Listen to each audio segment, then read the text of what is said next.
Today on Creative Reel, we're talking about Stranger Things 3. Yeah. Some themes that were apparent in Stranger Things 3 are the fear of growth slash the desire to hold on to familiarity.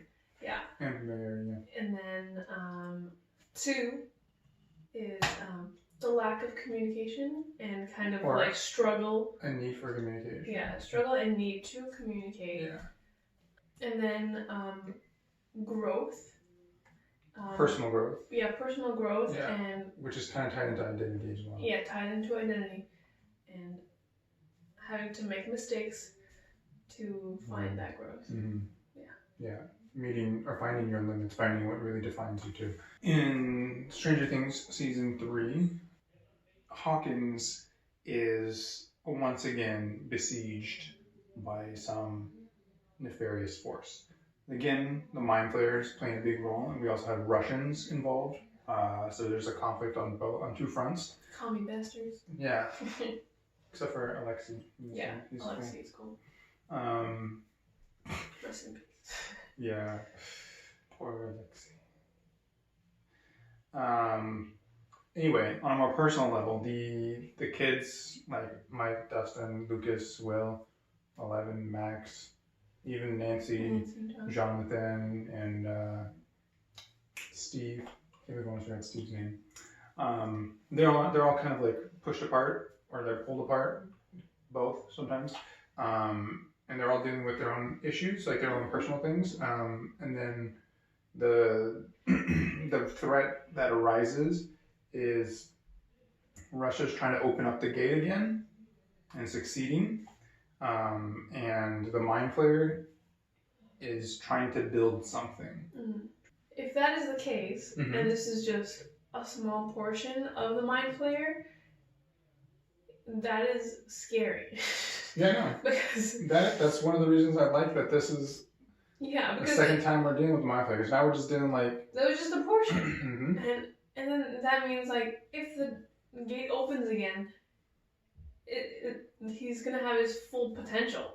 So the next time he comes, it's going to be a disaster. Of course.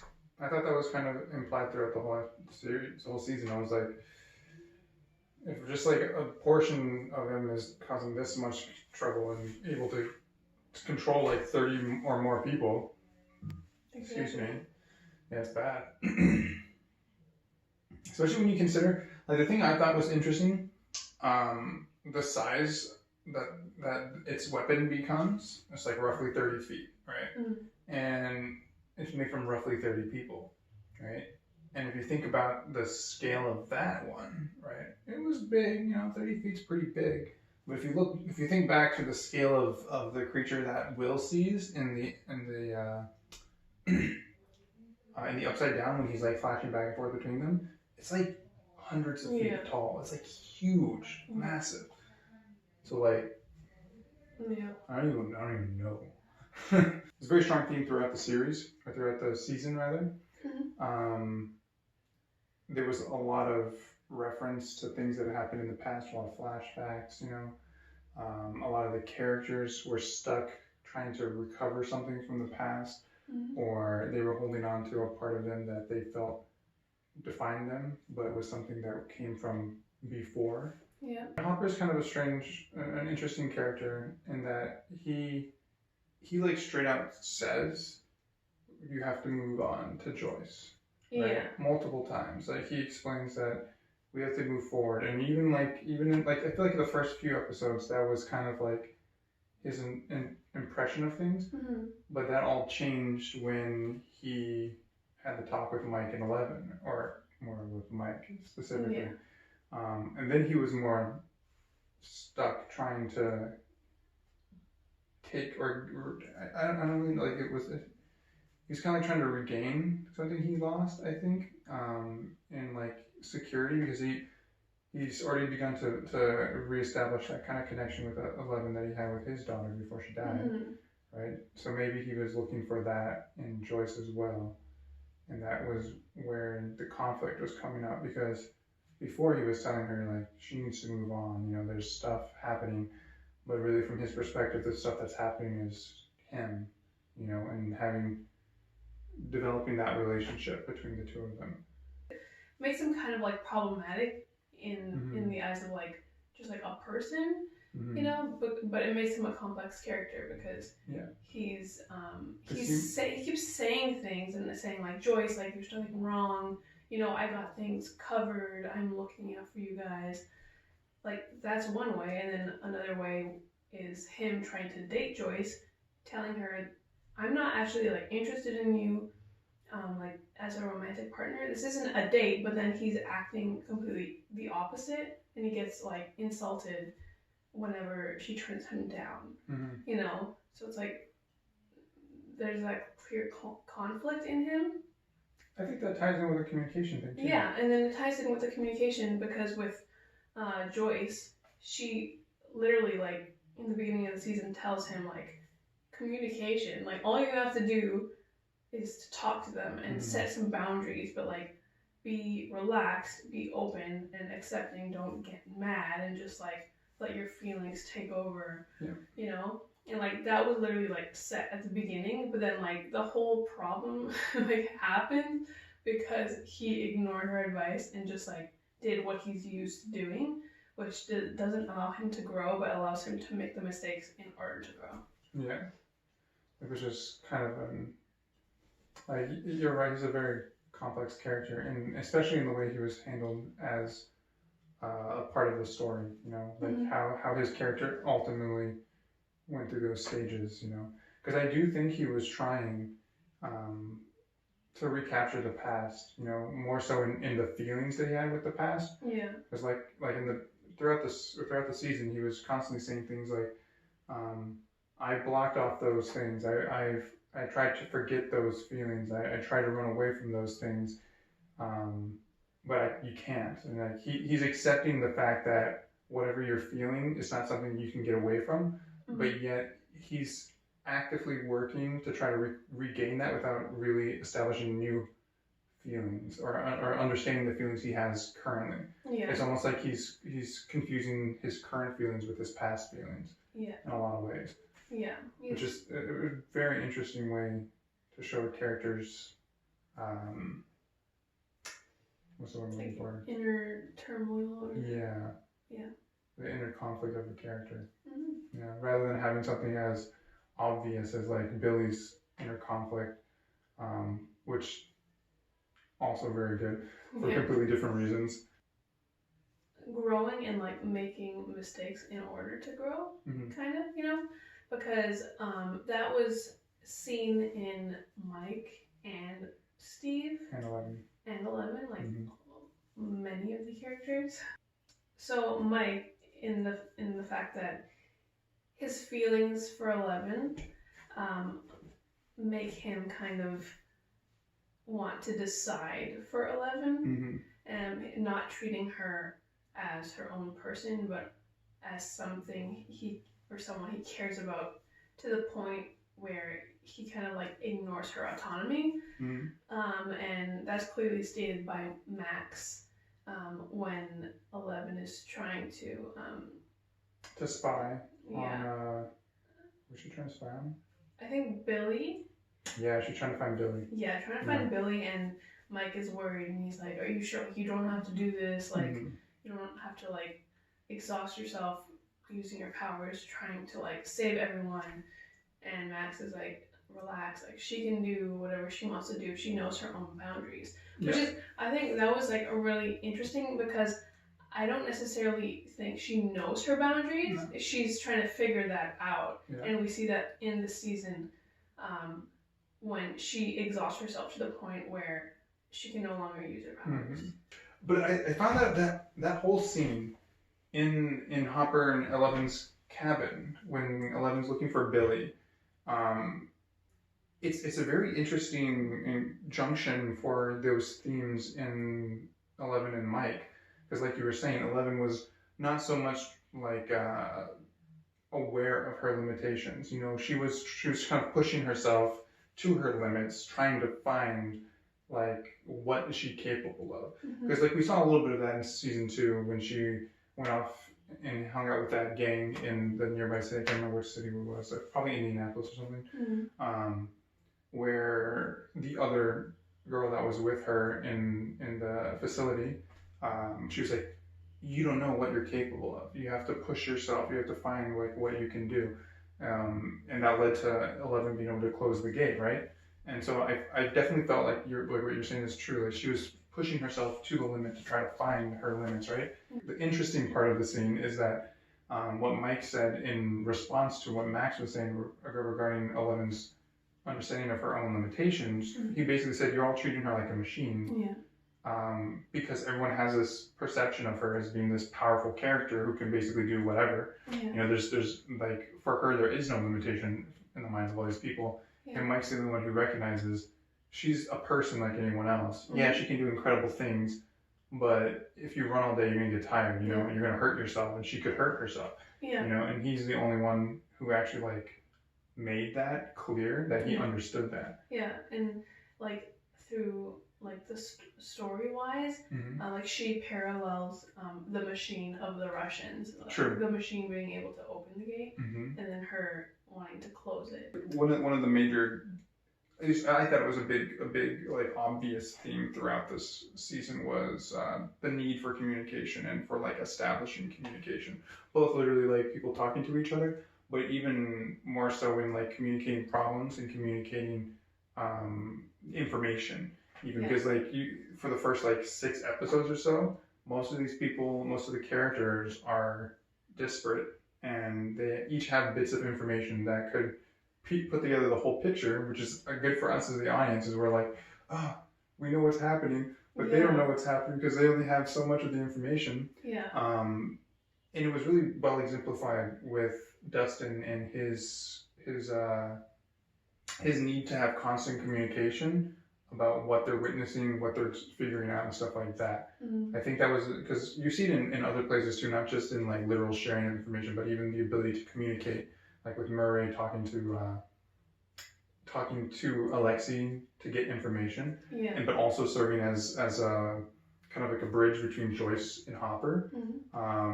You get the same thing with what you mentioned, not when we were talking about it, before we were talking, you mentioned about Billy and 11 and how their odd type of communication kind of grew the story and grew the characters too. Yeah.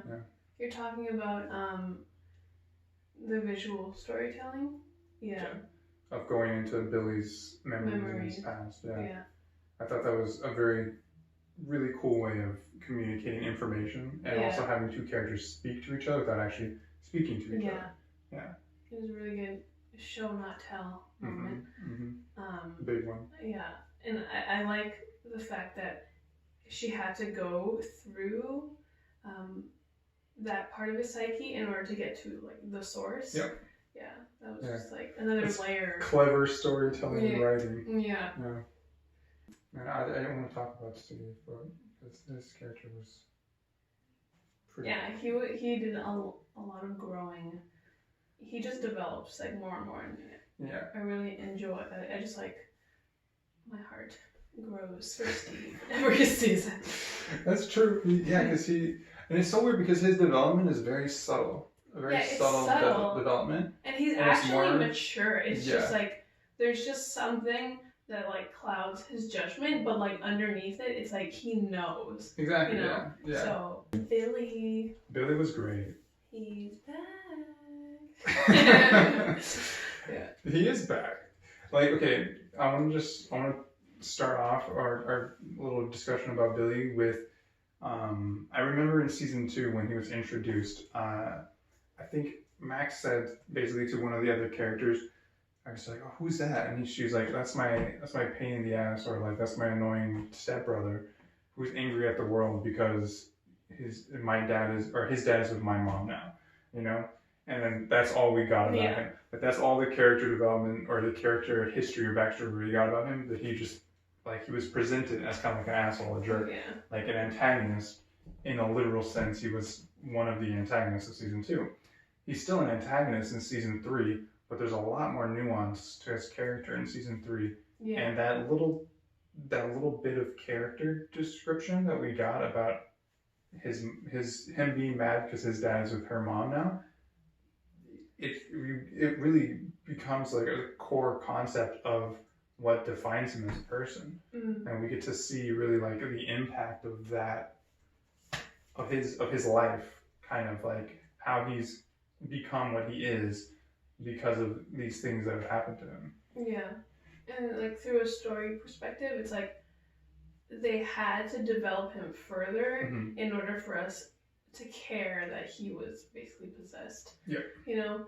And they like did a good job. Yeah, they did a really good job. Because, yeah, it pretty much like made me cry. Yeah, I got teary-eyed. Yeah. I was like, oh my god, so much emotion. The actor, I think he did a really good job. He was... Dacre Montgomery. Dacre Montgomery? I'm pretty sure. Okay. Yeah. He was so raw, you know? He was like aggressive, raw, but... kind of light at the same time. Yeah, I don't know, he just had like so many layers that you could feel coming off of him. Yeah, that must have been like a hard performance to do. And yeah, the actor. Like kudos to him. Yeah, very good performance. I really did enjoy his character in this season. He was a very compelling character. Yeah. And it's so funny because like when you really think about it, he's a very simple character concept, but yet there's so much going on there for portraying the character and for telling the story of the character. Despite it being so simple, it's really complex at the same time. Yeah, so it's really fascinating. Like that's some good writing right there. Yeah. Just like a lot of goosebumps. I feel like throughout the whole series, season, I was just like, it has a lot of those tears chilling, and goosebumps. chill moments. Yeah. Let's talk about the visuals. Yeah. Because there was a lot of fantastic visuals in this season. One of my personal favorites was I can't remember which episode it was. Maybe episode 3 or 4. There's a shot where, like what we mentioned before, Will's been trying to play D&D with Lucas and Mike. They're not having it, kind of. So he gets fed up and he leaves. And on his way out, it's like storming outside, pouring rain down, like sheets of rain.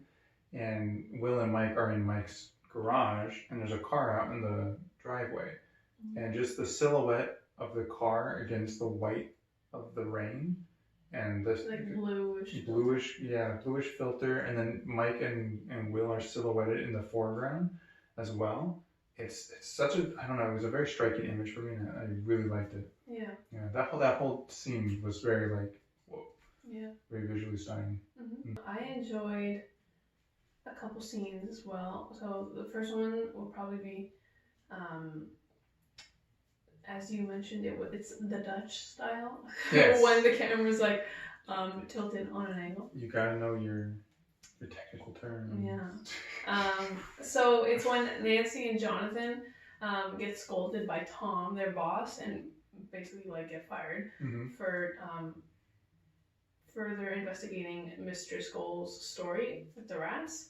And yeah, so as soon as they go into his office, the camera's just like skewed off center, and it just gives you that like, oh, something is wrong, like dread almost, you know? I was just like, oh, this is so like off.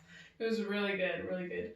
And then I also really enjoyed the funhouse sequence. With the mirrors? The house of mirrors, and all the lights. Yeah. Just like, it was like so sharp and clean, like all the movement was great. Some of that had to have been CGI, I would think, for it to be so like perfect. Yeah. Unless they spent a lot of time on the freaking set design, which maybe they did. Yeah. Well, the set design, wow. Yeah. It was amazing. Yeah. So maybe they literally just made like a perfectly angled, structured, crafted space to get those shots on them. Yeah.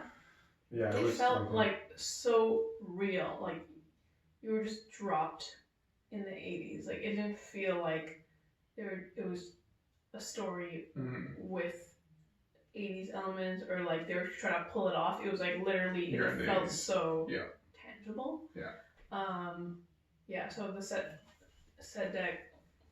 design, just like wow, amazing. Yeah. Very good art department working on that season. Yeah. I think every season has a really great art department, but that one like it really did feel like almost uncomfortably natural. Yeah. Yeah. Yeah. Like one thing actually I remember, like it's not so much a visual, but it is like it ties into like the set design and then like the attention to detail. In the final episode, when they're at the mall and things are getting like damaged around them, it looked like the damage on display matched with everything else. And I was like, ooh, that's nice. Oh, yeah. I love the transition with okay, so Joyce and Hopper, they're visiting the lab, just taking it out to see if there's anything happening, and there's a camera that's just watching them, and then it's on, and then like the camera just zooms in on the lens, and then it transitions so smoothly to Dustin's binoculars staking out a Starcourt Mall with Steve looking for their evil Russian. It's just like, ooh, yeah, ooh, it's like it's giddy. It's a giddy moment. You're like, oh, that was beautiful. Yeah. Or oh, that was so cool. Or oh my gosh, can't believe they did that. Yeah. But another aspect that I enjoyed of season 3 was the score, the music. Oh yeah. The music was so good. It was very good. The music choices and the score, both. Yeah. Really good. Yeah. Mm-hmm. Yeah. I don't know what else to say. It was just good. I was just like so impressed. Like everything, I feel like it was so cohesive. It's seamless. Yeah. Yeah. Like you don't even know. Like you're just watching it and you're like immersed in it, and then the goosebumps and the tears, it just makes you feel things. It makes your body do things. Mm-hmm. You know, you're just like, oh my god, it's taking over. Yeah. It's great. Yeah. I agree. Yeah. The best costume. Oh yeah. Best costume of the season. It's the evil scientist, the evil Russian scientist / doctor. Yeah. Best costume. Freaking perfect. Amazing. It was like as soon as he walked in the room, I was like, yep. Yeah. We're like, brilliant. I know who that is. Yeah, we know who he is and we know what he's gonna do. Yeah. He's gonna do some messed up shit. Yeah. Which surprisingly he didn't end up getting to do messed up shit. Almost. But the implication was there. Yeah. Perfect. Yeah, no, that was pretty brilliant. That guy. Yeah. Oh, we didn't mention Alexei though. Oh yeah, Alexei. Yeah, Alexei. I love Alexei. Yeah, he's an amazing character, and I'm so sad. Barb. The new Bob. Barb. No, Bob. Oh, Bob. The new Bob. Is Bob the new Barb, and then? Yeah, Barb, and then Bob, and then Alexei. Okay. You know, first season killed Barb. Second season. Who's gonna be the next Bob. person? And now Alexei. It's like literally they keep giving us these really beautiful people. Yeah, and then they just tear them away from us, and I'm just like, why? Is Alexei? He was so beautiful. He was so cool. So he was so like he was just in tune with what was happening. He's like, these are bad things are happening. I gotta do what I can. Yeah. I feel like in a sense he's kind of like ingenue for us. You know? Kinda. Almost. Although like he knows a little bit too much. Yeah, he knows a little more. Well, actually, okay, maybe not an ingenue. Maybe there's another term I don't know because there's like because he knows about as much as we know going into the situation. So he is kind of like a portal for us, but kind of like the ingenue is supposed to be like a blank slate. Yeah. He's not really a blank slate. He's not a blank slate. But it's interesting. He's a good surrogate for us. Yeah, he's surrogate because also the communication aspect, the fact that he can't communicate with the other characters. Gosh, yes. You know. That's because we can't do that. You know, and there's like, and he knows a bit more like we do. Yeah. And yeah, he was just like great. He was just like along for the ride, and he was like, yeah. Yeah, no, I'm sad.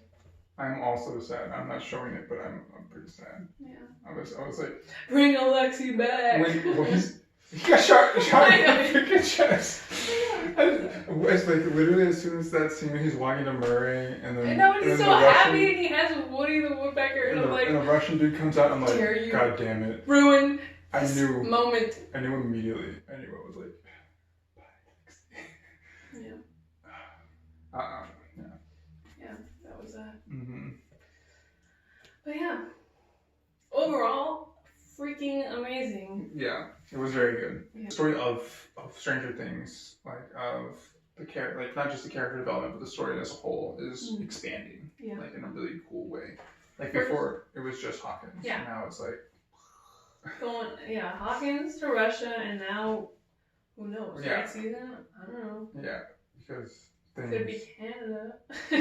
Probably Indianapolis, because I don't think they're gonna go that far. Yeah. But yeah, it's the story development itself. I think is an interesting aspect of this because, like you were saying, the Mind Flayer is still the antagonist we're dealing with, right? Mm-hmm. But it makes sense because the Mind Flayer is like this intelligent entity that is capable of realizing that there's two worlds, just like the other characters in the story. Like the Mind Flayer is no less a threat than, say, like 11 is a main character, you know, because it has all the same, it has motivations, it has desires, it has self-awareness, and all these things. So to me, it's not surprising that we're still on the Mind Flayer. Like I feel like a lot of people are going like, oh, why didn't we get something new this season? I'm like, why do you want something new? The Mind Flayer is a rich character that we have not even got like that far into yet. Yeah. You know? Yeah, and that's why I feel like they can do like so much more than just 5 seasons. Like if they wanted to. Yeah. Yeah. So please. 2 more. Can I have some more?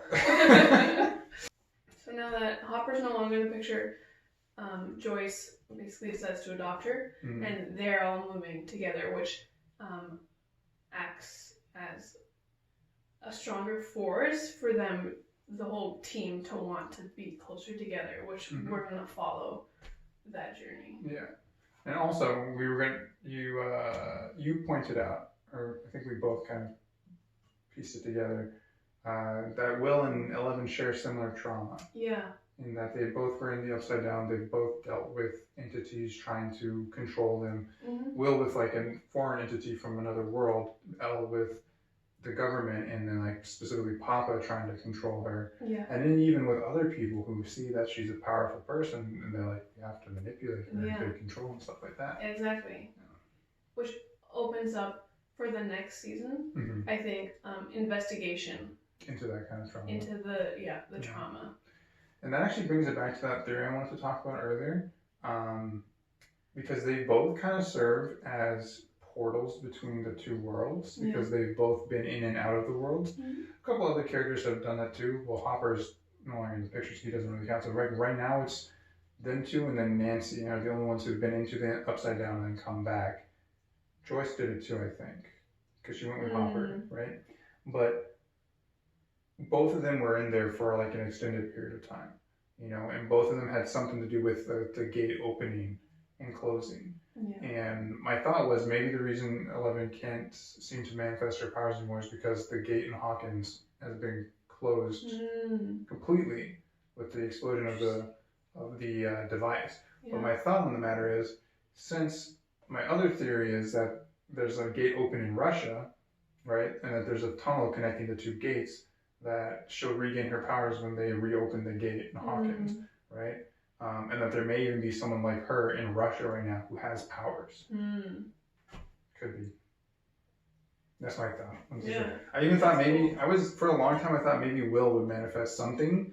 Maybe not the same kind of powers, because I feel like her powers come more from like the development of like the weird experiments that her mother underwent before she had her. Just like with the other Kaj, was it Kaj? I think so. Kaj, yeah. Where she had different powers, right? She had like these illusion powers, but that also came from this government experiments. But they're both tied to the Upside Down in a way.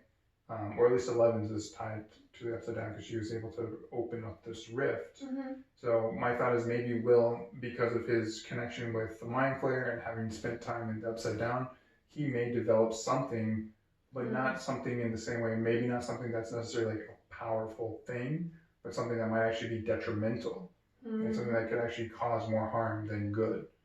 So kind of like that's interesting, yeah. Because it could play into the whole shared trauma thing. Exactly, They could be two polar opposites. So they could have 2 opposing forces that are dealing with, right? Where if you get rid of one, you get rid of the other. Yeah. You know. Yeah. That'd be a really interesting story to follow. Yeah, and then the post-credit scene. Oh yeah. Also, that transition was really good. It was really smooth. I was like, "Ooh, there's something happening here with like the snow." Oh, the snow. Yeah, right. Yeah, I was just like, "Oh, that's new." Yeah, I was like, "Let's follow I already this." kind of knew there was going to be post-credit scenes. I heard about it. Okay. But I didn't read about the scene itself. I just saw the title, like post-credit scene. I was like, God. Yeah. So I knew it was coming, but I do agree. Like when the snow started falling, I was like, ooh, that's nice. Yeah. That's a good transition. And then so we understand that there's an American in Russia. Yeah. And they also have the Demogorgon. A Demogorgon. My thought on the situation is that the American is Hopper because. Let me explain, because there might be people who are like, nah, he's dead.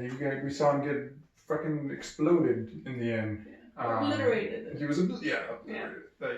But think about the way he was obliterated and how the other people in that room were obliterated. They became dusties. They went kind of like the happening.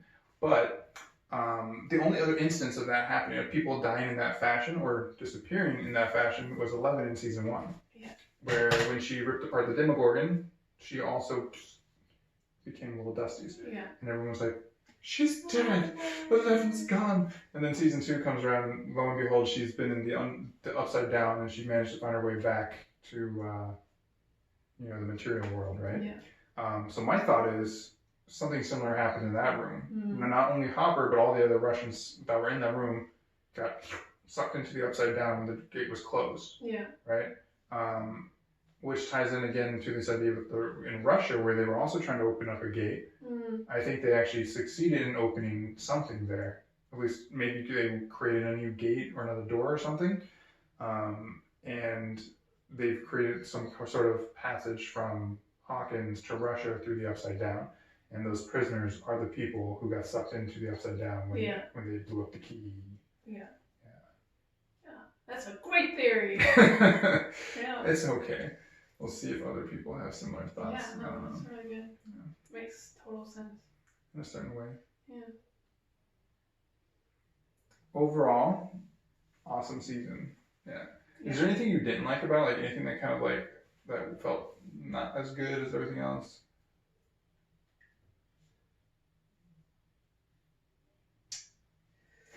No. No? I can't, no, because like, all around it was all really well constructed, really well done. Well paced. I was just like, just feed me more. Yeah, it is very well. I can't really think of anything that I didn't like about it. No. Pretty much nothing. Yeah. It was amazing. Go watch it. If you didn't watch it. Yeah, watch it for sure. Obviously. If you haven't watched it and you're watching this, like, stop. It's too late for that. It's too late for that. But yeah, I mean, do we want to give it a grade? Like, is it a blazing real? I would say it's a blazing real. Yeah. It's blazing. Are we sure that's the last? Is that the highest highest grade? Yeah, because it's a blazing real. It's a blazing real. Well, that'd probably be more than like. Nice and good. Yeah. Explosions and fire inferno. Yeah. It's like the thing that happens at the end of Inglourious Basterds with the whole theater burning down. It's that good. Yeah. All right. That's it. Yeah. Bye.